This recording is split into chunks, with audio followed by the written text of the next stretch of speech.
Le 2 février 1970, 3 chasseurs intercepteurs Convair F-106 Delta Dart décollent de la base aérienne de Malmstrom, près de Great Falls, dans le Montana. Les pilotes de l'escadron des Hommes de Fer s'apprêtent à effectuer une mission d'entraînement au combat aérien rapproché. Le capitaine Gary Faust prend les commandes de l'un des appareils, confiant dans les capacités exceptionnelles de cet intercepteur supersonique capable de dépasser les 2400 km/h. Le ciel du Montana s'étend devant lui, dégagé et glacial en cette matinée d'hiver. Les 3 Delta Dart forment une escadrille parfaite, leur silhouette caractéristique en aile delta fendant l'air à haute altitude. Mais personne ne se doute que cette sortie d'entraînement ordinaire va devenir l'un des incidents les plus extraordinaires de l'histoire de l'aviation militaire américaine. Soudain, durant une manœuvre acrobatique complexe, l'appareil du capitaine Faust perd le contrôle. L'avion entre dans une vrille plate incontrôlable, tournoyant sur lui-même comme une feuille morte prise dans une bourrasque. Faust tire désespérément sur le manche, tente toutes les procédures de récupération qu'il connaît par cœur, mais rien n'y fait. Le F-106 continue sa rotation mortelle, perdant rapidement de l'altitude. Les cadrans s'affolent dans le cockpit, les alarmes hurlent et le sol du Montana se rapproche dangereusement à chaque seconde qui passe. Le pilote comprend qu'il n'a plus le choix. Ses coéquipiers observent impuissants la chute de leurs camarades, certains que l'issue sera fatale si Faust ne s'éjecte pas immédiatement. À quelques milliers de pieds du sol enneigé, Gary Faust prend la décision qui va lui sauver la vie. Il actionne le siège éjectable Weber 00, ce système de catapulte à fusée spécialement conçu pour les situations d'urgence à basse altitude. L'explosion propulse violemment le pilote hors du cockpit tournoyant. Le parachute se déploie dans un claquement salvateur et Faust descend lentement vers le sol gelé, sain et sauf, mais convaincu d'avoir perdu son précieux appareil. Les autres pilotes de l'escadron suivent des yeux la trajectoire du Delta Dart abandonné, s'attendant à voir une boule de feu exploser quelque part dans la campagne Montana. Ils imaginent déjà le cratère fumant, les débris éparpillés sur des centaines de mètres, la carcasse tordue de l'intercepteur à 15 millions de dollars réduit en ferraille. Mais l'impossible se produit alors. Au moment où Gary Faust s'éjecte, le poids et l'équilibre de l'avion changent radicalement. Le centre de gravité se déplace brusquement. Comme par magie, le F-106 sort de sa vrille mortelle tout seul. Les surfaces de contrôle trouvent miraculeusement une nouvelle configuration aérodynamique stable.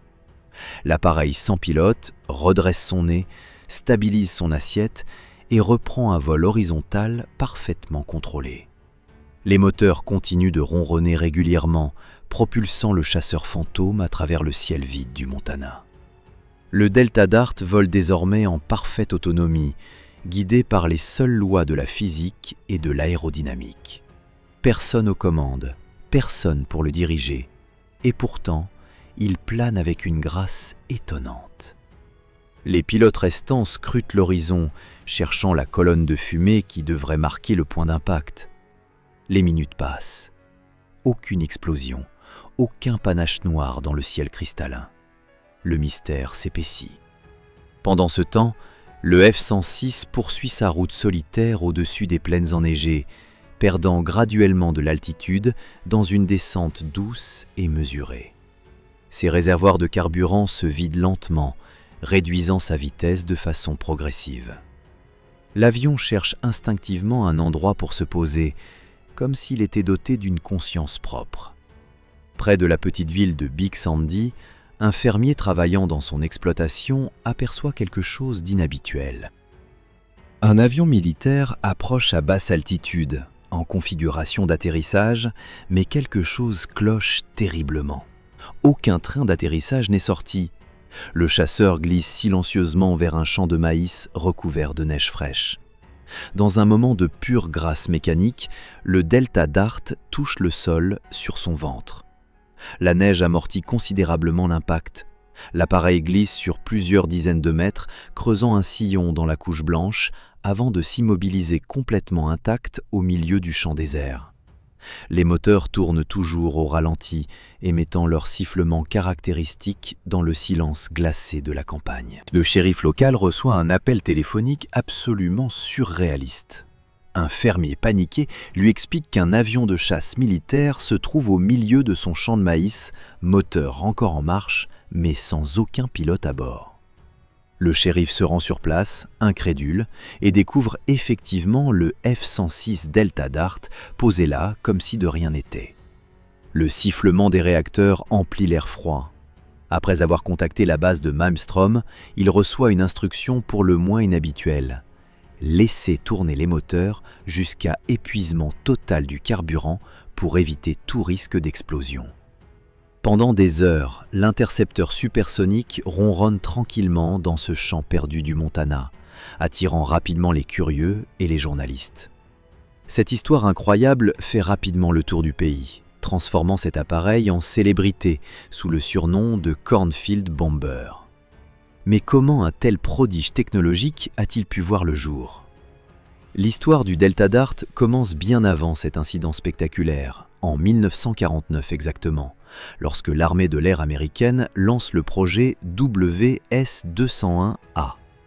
Les stratèges militaires cherchent alors désespérément une réponse au développement inquiétant des bombardiers stratégiques soviétiques à long rayon d'action. La guerre froide bat son plein et la menace d'une attaque aérienne nucléaire hanque les nuits des généraux du Pentagone.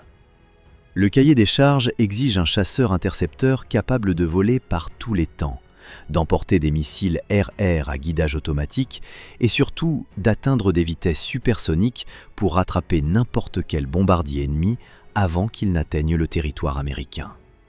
La compagnie Hughes Aircraft décroche en 1950 un contrat révolutionnaire pour développer un système de contrôle de tir radicalement nouveau. Les ingénieurs imaginent quelque chose d'absolument futuriste pour l'époque. Un ordinateur embarqué capable d'automatiser presque toutes les fonctions de vol et d'attaque de l'appareil. Le prototype du système MX-1179, rebaptisé ensuite MA-1, est approuvé en décembre 1955. Ce monstre électronique pèse plus de 1130 kg et constitue essentiellement un calculateur géant bourré de capteurs et de circuits.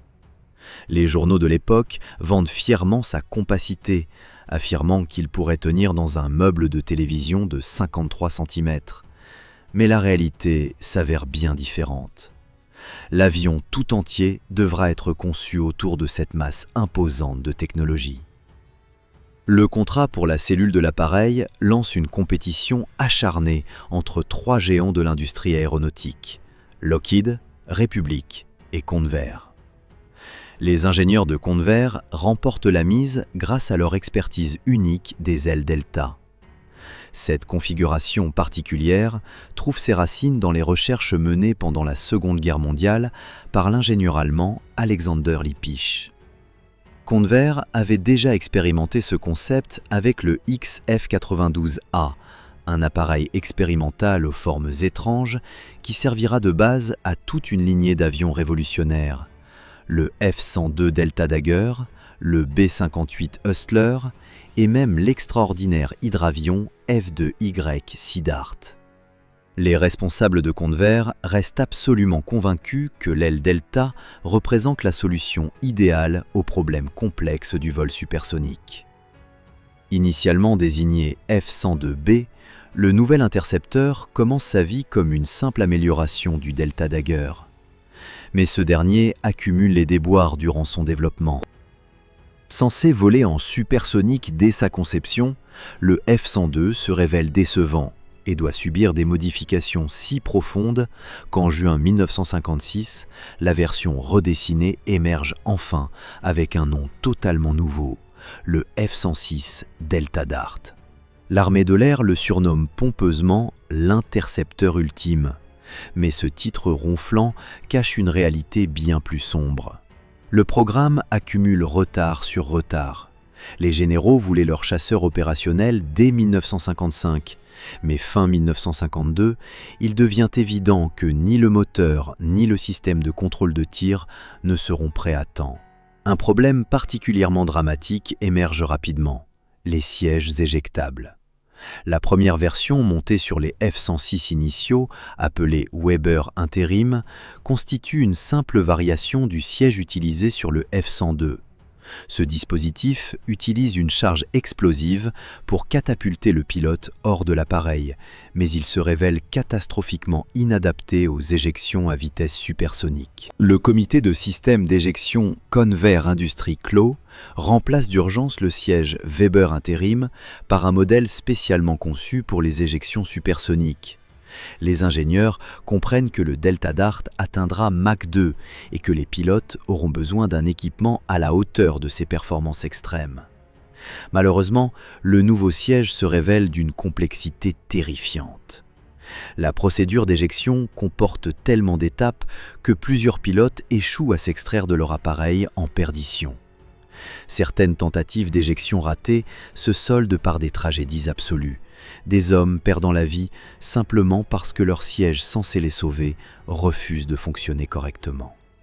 Ces morts inutiles jettent une ombre sinistre sur tout le programme Delta Dart. La solution finale arrive avec le siège Weber 00 à catapulte fusée. La compagnie Weber Aircraft Corporation conçoit un dispositif capable d'opérer à 1100 km/h. Le raisonnement derrière ce choix paraît logique sur le papier. Les éjections à haute altitude et vitesse supersonique resteront rares, tandis que les situations d'urgence à basse altitude et vitesse réduite se produiront bien plus fréquemment. Ce siège est jugé suffisamment performant et équipe tous les F-106 à partir de 1965. Ironiquement, c'est précisément ce système qui sauvera Gary Faust 5 ans plus tard dans le Montana. Le premier Delta Dart décolle enfin fin décembre 1956, après des années de développement chaotique. Les livraisons à l'armée de l'air commencent en 1959, mais s'arrêtent brutalement seulement un an plus tard.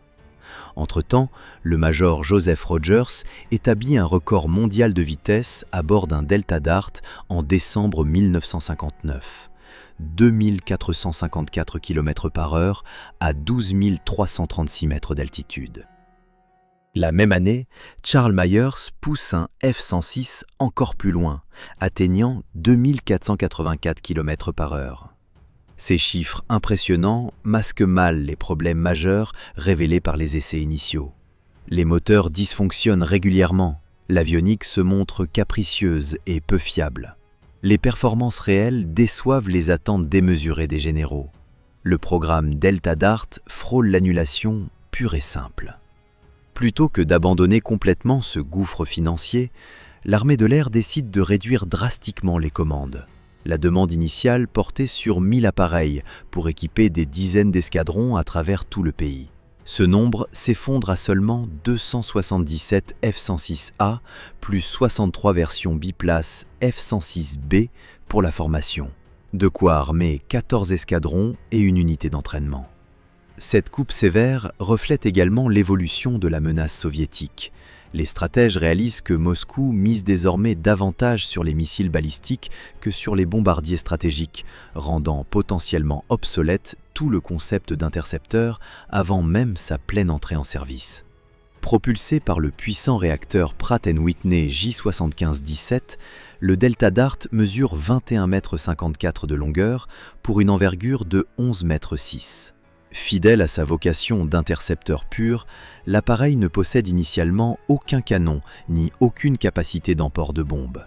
Ces missiles se cachent dans une soute à armement interne pour optimiser l'aérodynamique en vol supersonique. Le système électronique de contrôle de tir Hughes MA-1 fonctionne en liaison avec le réseau de défense semi-automatique au sol. Cette installation gigantesque prend littéralement le contrôle de l'avion juste après le décollage, le guide jusqu'à l'altitude appropriée et le positionne pour l'attaque. Le système peut verrouiller les cibles ennemies, tirer les armes et même ramener l'intercepteur jusqu'à sa base. Le pilote ne reprend les commandes que pour l'atterrissage final, transformé en simple passager durant la majeure partie de la mission. L'armement compatible avec le Delta Dart inclut la roquette Douglas R-2A Genie, équipée d'une ogive nucléaire, et les missiles AIM-4 Falcon. L'idée d'utiliser des armes atomiques RR illustre parfaitement la paranoïa de l'époque. Les planificateurs imaginent des formations massives de bombardiers soviétiques qu'une seule explosion nucléaire pourrait anéantir d'un coup. Durant toute sa longue carrière opérationnelle, le F-106 détient le record du plus faible taux d'accident pour un avion monoréacteur de l'armée de l'air américaine. Aujourd'hui encore, cet intercepteur vieux de plus de 60 ans pourrait rivaliser avec des chasseurs modernes en entraînement au combat, et son record de vitesse pour un jet monoréacteur tient toujours. Les Delta Dart entrent en service dans des bases réparties aux quatre coins du monde. L'Alaska, l'Islande, l'Allemagne et la Corée du Sud accueillent ces intercepteurs pendant de brèves périodes, positionnés stratégiquement pour contrer la menace soviétique. Malgré son nom officiel, Delta Dart, les pilotes ne l'utilisent pratiquement jamais, préférant le surnommer simplement le 6. Bien que l'armée de l'air envisage sérieusement de l'envoyer au Vietnam, l'appareil ne verra jamais le moindre combat réel. Le gouvernement canadien étudie brièvement la possibilité d'en acheter quelques exemplaires, mais aucune exportation vers des utilisateurs étrangers ne se concrétise finalement. Cet intercepteur supposément ultime reste confiné à un rôle défensif, scrutant les cieux arctiques dans l'attente d'une invasion de bombardiers qui ne viendra jamais. Après avoir résolu ses problèmes initiaux, particulièrement celui du siège éjectable défectueux, les performances exceptionnelles du F-106 le rendent très populaire auprès des pilotes de l'armée de l'air. Les aviateurs se battent littéralement entre eux pour obtenir l'autorisation de piloter cette machine. L'appareil bénéficie de mises à jour continuelles, avionique améliorée, ailes modifiées, système de recherche infrarouge, crochet d'arrêt pour les atterrissages d'urgence et même des réservoirs d'ailes profilés pour le vol supersonique. Toutes ces améliorations tentent désespérément de maintenir pertinent un concept déjà dépassé par l'évolution de la guerre moderne.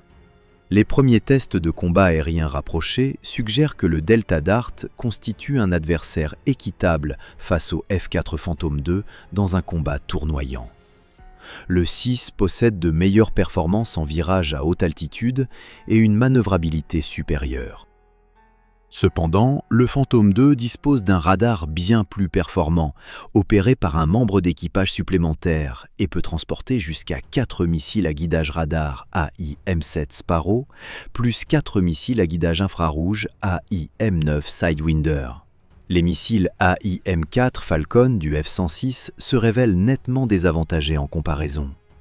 Dans les combats aériens du Vietnam au début des années 70, le 6 n'aurait probablement pas fait long feu face aux MiG nord-vietnamiens, pilotés par des aviateurs expérimentés et agressifs. Au début des années 70, plusieurs F-106 subissent une modernisation impliquant l'installation d'une nouvelle verrière sans renfort métallique, améliorant considérablement la visibilité du pilote. En 1981, le F-15A Eagle commence à remplacer progressivement le Delta Dart dans les escadrons d'interception. Certains appareils retirés du service actif sont convertis en drones et rebaptisés QF-106A. 6 Delta Dart sont transférés à la NASA pour des programmes expérimentaux menés entre 1979 et 1991. Les ingénieurs utilisent un F-106 modifié dans des programmes de recherche visant à améliorer la manœuvrabilité des jets équipés de moteurs supersoniques. Entre 1980 et 1986, la NASA modifie un Delta Dart spécifiquement pour la recherche sur les impacts de foudre. L'appareil est frappé plus de 700 fois sans subir le moindre dommage, prouvant la robustesse exceptionnelle de sa cellule. Ces expériences permettent de développer de meilleures protections contre la foudre pour les avions civils et militaires modernes. Le projet Eclipse, mené à la fin des années 90, utilise 6 F-106 transformés en drones. L'objectif principal consiste à remorquer un QF-106 modifié derrière un avion de transport C-141A, le tout en plein vol. Ce test absolument fou démontre la possibilité de remorquer et de lancer un véhicule spatial depuis un avion remorqueur, concept aussi brillant que complètement inutile dans la pratique. Le F-106 demeure en service dans plusieurs unités de l'armée de l'air et de la garde nationale. Le dernier Delta Dart prend sa retraite du 119e escadron d'interception en 1988, marquant la fin d'une ère pour ces chasseurs qui n'ont jamais chassé personne. Durant près de 3 décennies, ces appareils ont monté la garde dans le ciel, brûlant des millions de litres de kérosène, coûtant des fortunes en maintenance, mobilisant des milliers de mécaniciens et de pilotes, tout cela pour ne jamais tirer un seul coup de feu en situation réelle. L'ironie suprême réside dans le fait que leur contribution la plus mémorable à l'histoire de l'aviation reste cet atterrissage fantôme dans un champ du Montana. Le centre logistique aérien de Sacramento, rattaché à la base McClellan en Californie, dépêche une équipe de dépôt vers cette scène improbable du Montana. Les techniciens arrivent sur place, s'attendant à trouver une épave déchiquetée, nécessitant des semaines de nettoyage. Au lieu de cela, ils découvrent un intercepteur supersonique pratiquement intact, simplement posé sur le ventre dans la neige, comme s'il faisait une sieste. Après une évaluation minutieuse de la situation, l'équipe constate avec stupéfaction que les ailes de l'appareil demeurent en parfait état de vol. Les ingénieurs démontent soigneusement les ailes, puis désassemblent le reste de l'avion, incluant le fuselage, qui n'a subi que des dommages mineurs lors du glissement ventral. L'ensemble des pièces repart vers la Californie par train, traversant le pays dans des wagons spéciaux sous les regards ébahis des cheminots. Dans les ateliers de McClellan, les mécaniciens remettent méthodiquement en état chaque composant du Cornfield Bomber. Les réparations s'avèrent étonnamment légères, compte tenu des circonstances extraordinaires. Quelques mois plus tard, le F-106 retourne au service actif, reprenant ses patrouilles monotones le long de la frontière arctique. Il volera encore pendant des années, interceptant uniquement des avions d'entraînement amis lors d'exercices simulés. Ce même appareil qui s'est posé tout seul terminera finalement sa carrière de manière bien plus banale, retiré du service selon les procédures standards lorsque son nombre d'heures de vol atteindra la limite réglementaire. Aujourd'hui, le Cornfield Bomber trône fièrement au Musée national de l'armée de l'air américaine, attirant des milliers de visiteurs chaque année. Les gens s'agglutinent autour de sa silhouette en aile delta, admirant l'appareil qui a défié toutes les lois de la probabilité. Les guides racontent inlassablement l'histoire de son atterrissage miraculeux, transformant un échec technique en légende dorée. Pourtant, personne ne mentionne jamais l'ironie fondamentale de toute cette histoire.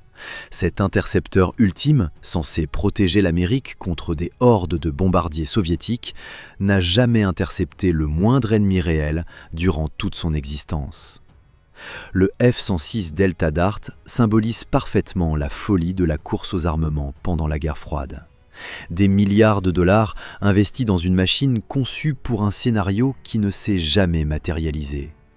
Des centaines d'appareils construits, des milliers d'heures de vol accumulées, des dizaines de pilotes entraînés à la perfection, tout cela pour rester les bras croisés pendant que la vraie menace évoluait vers les missiles balistiques intercontinentaux.